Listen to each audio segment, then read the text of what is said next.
It is now time to introduce one of the most powerful features of Coldfusion, which is the Coldfusion components. Now, what are Coldfusion components? Coldfusion components are files with a .cfc file extension, and that makes them very different from the regular Coldfusion pages that use the .cfm file extension, not .cfc.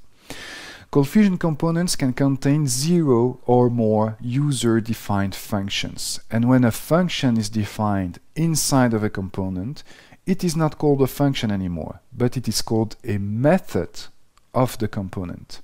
Coldfusion component can also contain properties, and that is something that we did not yet cover in this course. So in summary, a Coldfusion component is used to encapsulate methods and or properties inside of a single .cfc file. Now, to create a Coldfusion component, you first need, of course, to create a .cfc file in your hard disk, in your project, and inside of that file you will use the cf component tag. This tag has a bunch of possible attributes, but none of those attributes are required.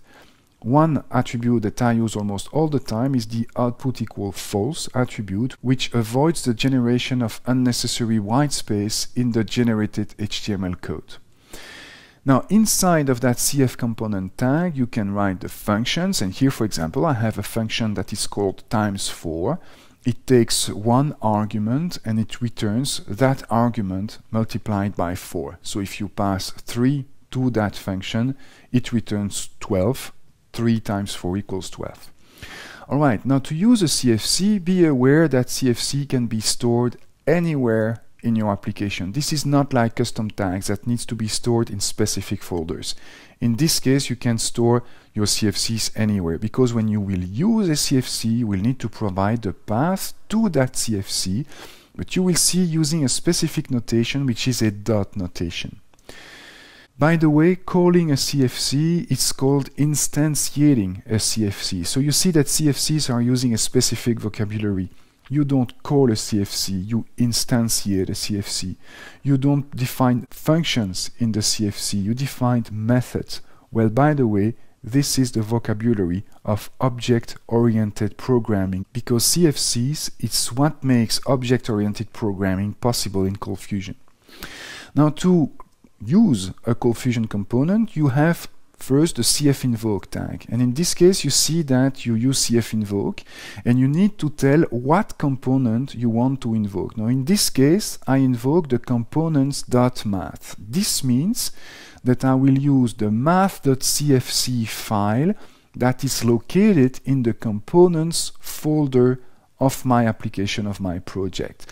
Inside of that component, I want to use the times4 method, and the variable, the value that comes back from the times4 method, I want to store it in a variable that I call new number. Of course, there is a tag to send arguments to that method. It's the cf-invoke argument tag, and in that case, in that example, I send the value 3 to the method. And if I want to output that result, I use a cf output and I output the value of the new number variable. In that case, that value would be 12. 3 times 4 equals 12. Another way of using a Coldfusion component is the createObject tag. And if you use the createObject tag, it's a little bit different, because you have to tell what component you want to use, components.math, so the same math.cfc file that is in the components directory of my application. And here the name that you provide to the createObject function is the name of a variable that will contain an instance of the component.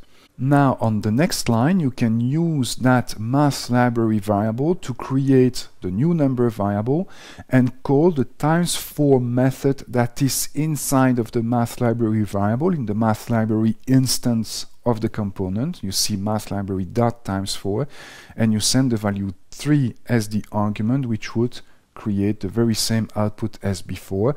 The new number is 12 in this case. Another way to use a component is the createObject function of Coldfusion.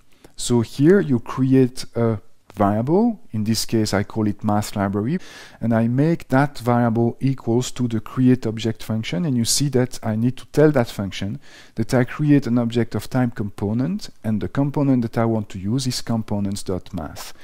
Now, I can create a new number variable that is equals to the times4 method that is in the math library instance of the component.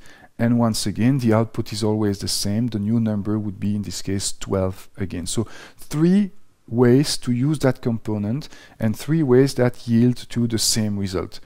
This is how basically Coldfusion components work. Don't worry, there is a lot more to say about those components, and if this sounds a little bit weird, don't worry. In the next video, we will create a first component in our application, and hopefully it will start to make more sense.